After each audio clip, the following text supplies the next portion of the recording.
Welcome everyone. Today we are going to discuss about 12th standard chapter number 7 integrals.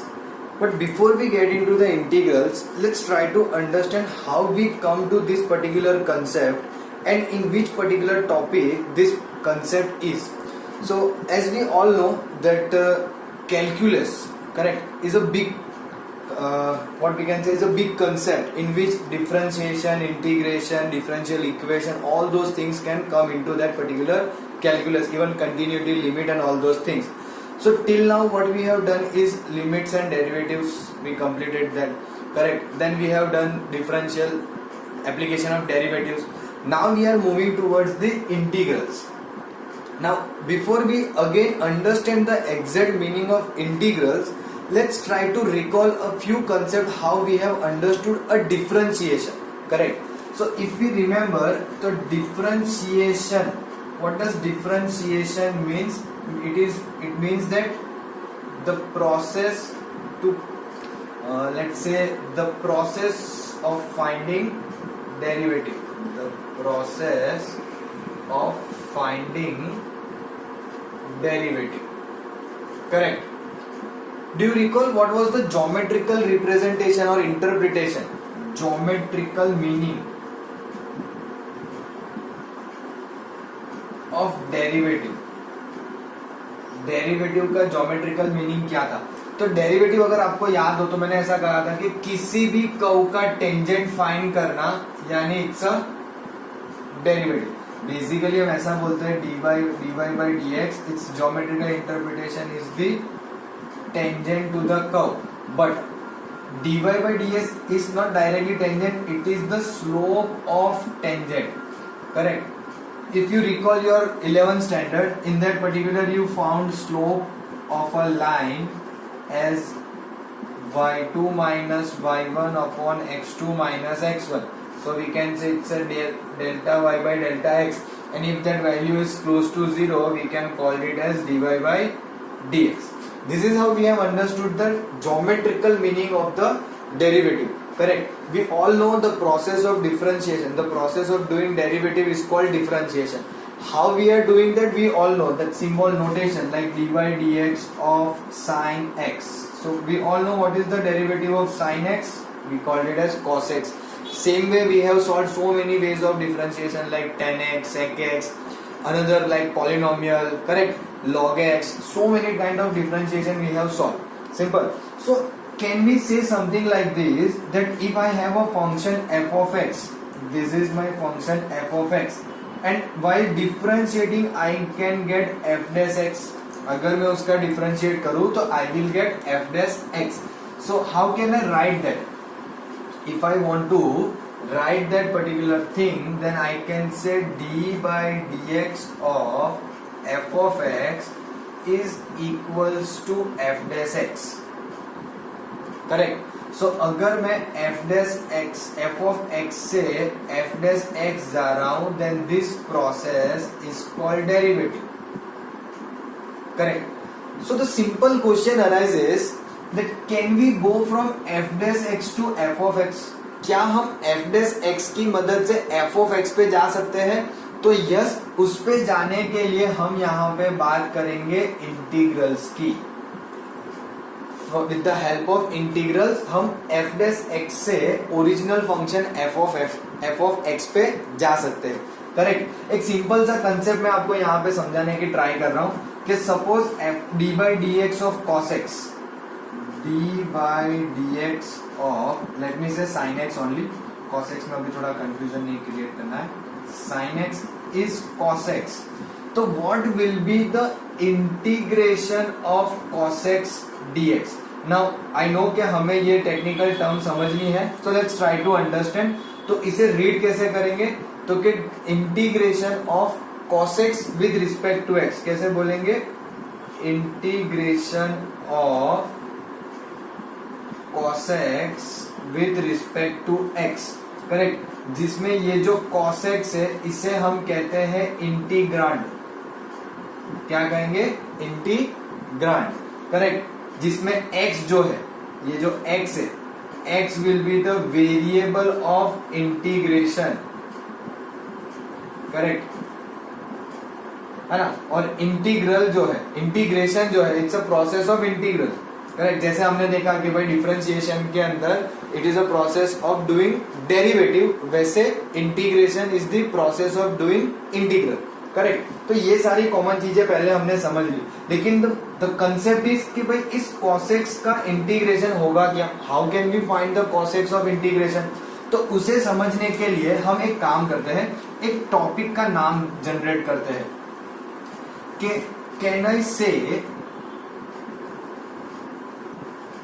Integral as an inverse of derivative, integral inverse of derivative. अब जब हम integral inverse of derivative बोल रहे हैं, इसका तो सीधे सीधा मतलब ऐसा होता है ना कि integration of cos x dx जो है वो क्या आना चाहिए, sin x, है ना, क्योंकि इनवर्स बोल रहे, इंटीग्रेशन इज द इनवर्स। अब इंटीग्रेशन इनवर्स में कैसे गए, तो अभी मैंने जैसे आपको समझाया कि सपोज f ऑफ x है, इसका डेरिवेटिव किया तो f डैश x मिला, करेक्ट। और अगर f डैश x का ऐसा तो क्या करेंगे कि हमें फंक्शन f ऑफ x मिलेगा, तो इसे आप एंटी डेरिवेटिव बोल सकते हो।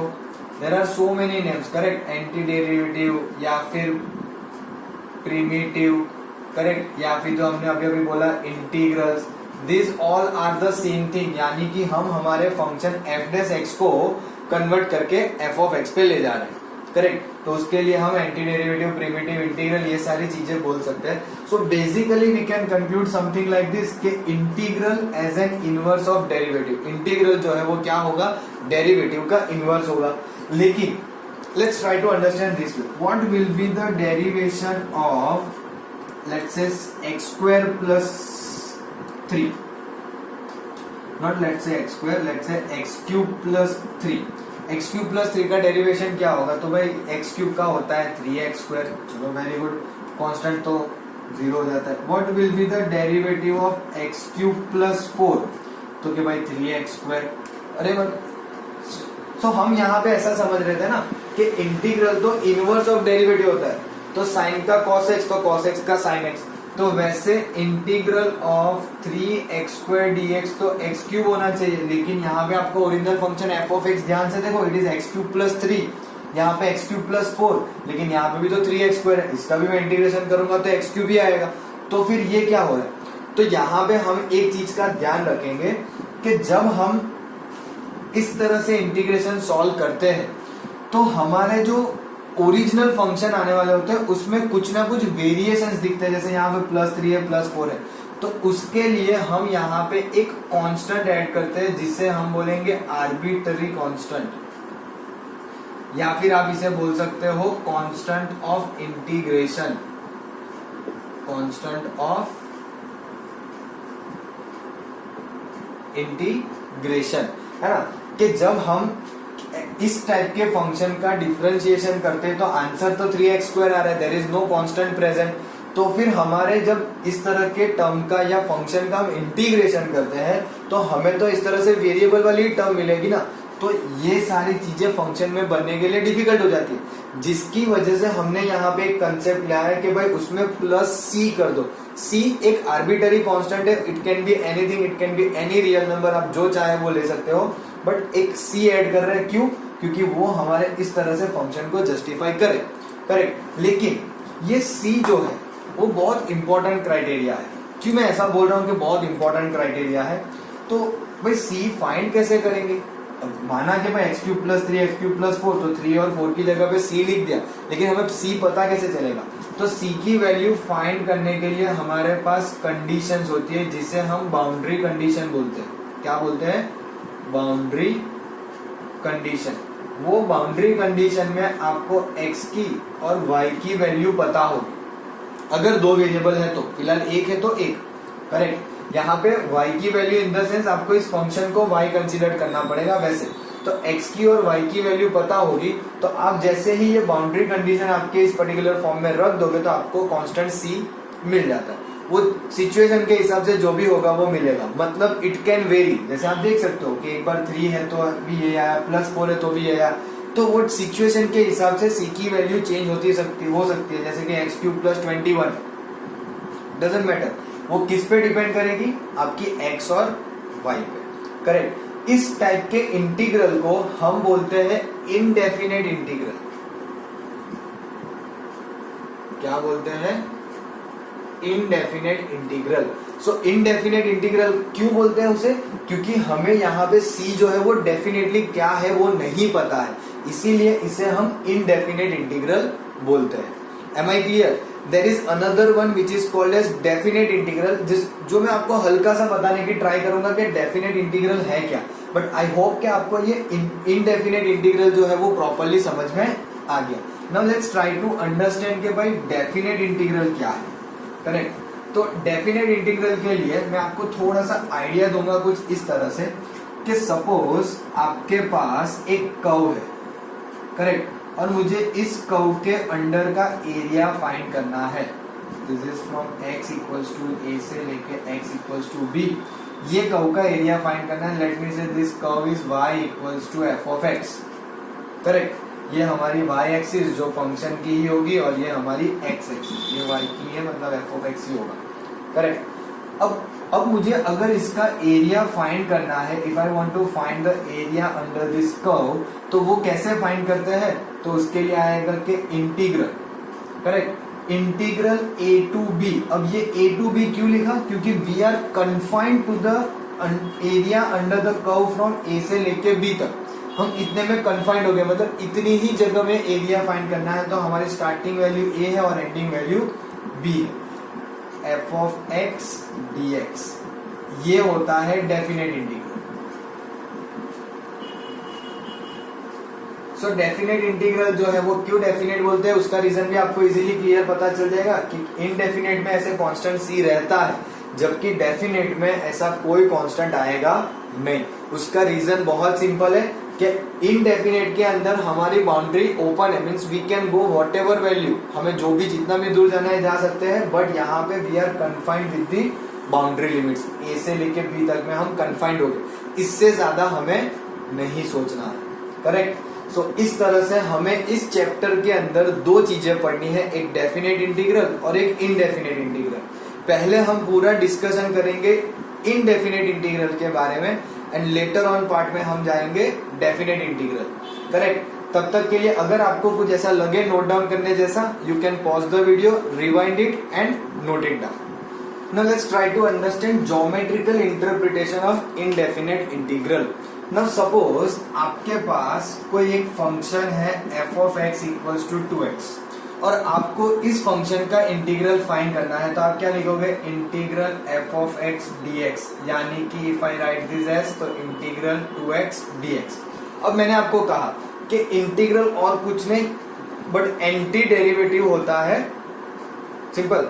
तो अगर मुझे ये सोचना है कि भाई 2x ये किसका डेरिवेटिव हो सकता है, can we think that, yes definitely, but फिलहाल चलो मैं ऐसा लिख रहा हूं, let's say this is f(x) + c। तो क्या हम कोई ऐसा फंक्शन f(x) फाइंड कर सकते हैं कि जिसका डेरिवेटिव 2x आए, डेफिनेटली क्या होगा, d/dx of x² which is 2x। Correct. हाँ, रीजन यहाँ पे +c लिखने का अगेन वही रहेगा कि हमें पता नहीं है कि उसके साथ कितने कांस्टेंट एसोसिएटेड है, तो हमने सिंपल से एक कांस्टेंट c लिख दिया। There may be more than that, but ऐसा जनरली इस केस में नहीं होगा। विल अंडरस्टैंड कि कैसे होता है, क्योंकि अगर मैं ऐसा लिख रहा हूँ कि x² + 3 - 5, तो 3 - 5 वी कैन राइट -2। तो उस तरह से दो कांस्टेंट नहीं लेने, उसको हम सिंगल एक कांस्टेंट में ही कन्वर्ट करेंगे। बट द वे कैसे हम फाइंड करेंगे कि ये जो है वो किसका डेरिवेटिव है ना, तो इससे हमें क्या पता चल जाएगा कि 2x जो है वो x² का डेरिवेटिव है, यानी कि एंटी डेरिवेटिव ऑफ 2x, यानी कि इंटीग्रल ऑफ 2x क्या होगा, x²। समझ रहे हो, इंटीग्रल ऑफ 2x क्या होगा, x²। तो यहां से मुझे ये पता चल रहा है कि integral of 2x is nothing but x² + c। अब हम यहाँ पे ये समझने की ट्राई कर रहे हैं कि इसका ज्योमेट्रिकल इंटरप्रिटेशन क्या है। ज्योमेट्रिकल इंटरप्रिटेशन का मतलब हमें ये समझना है कि ये एक्चुअली में क्या है और किस तरह से बिहेव करता है। Correct. So if you observe कि यहाँ पे एक्स स्क्वायर प्लस सी है, अब ना सपोज मान लो कि मैंने एक्स स्क्वायर की वैल्यू सी ले ली फॉर सी इक्वल्स टू 0, तो आपको इंटीग्रल ऑफ 2x dx मिलेगा x square.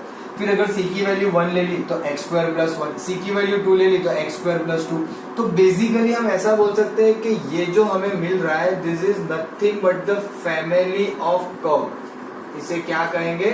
Family of curve. कैसे? तो समझो, अगर मान लो एक्स स्क्वायर की वैल्यू सी की वैल्यू 0 ली है तो हमें एक्स स्क्वायर मिला, तो this is nothing but the parabola.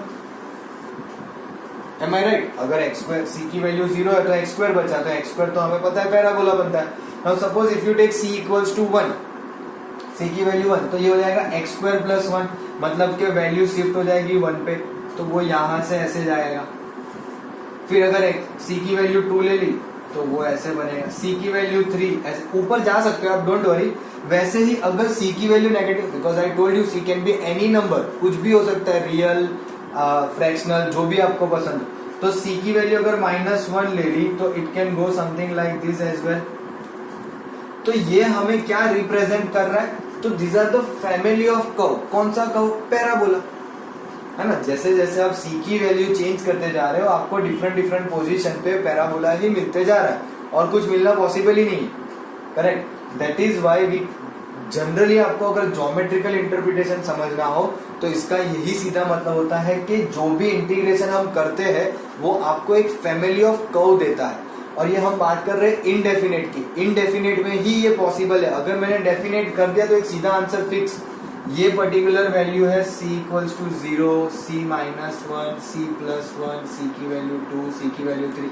तो जैसे जैसे मैं c की कांस्टेंट की वैल्यू चेंज करते जाऊंगा मुझे डिफरेंट डिफरेंट कर्व्स मिलेंगे, not different different curves, different different members of the family of curve मिलेंगे। कि भाई c 0 है तो ये कर्व, c 1 है तो ये वाला, c 2 है तो ये, c 3 है तो ये, -1 -2, ऐसे आप ऊपर नीचे दोनों तरफ जा सकते हो without any worry. Correct. So basic आपका जो ज्योमेट्रिकल इंटरप्रिटेशन है ना इंटीग्रेशन का, इनडेफिनेट इंटीग्रल का, वो होता है इस तरह से, जो हमें फैमिली ऑफ कर्व प्रोवाइड करता है। Am I clear? It's very simple and easy to understand. I hope everyone is getting this. So please you can pause the video and note this down.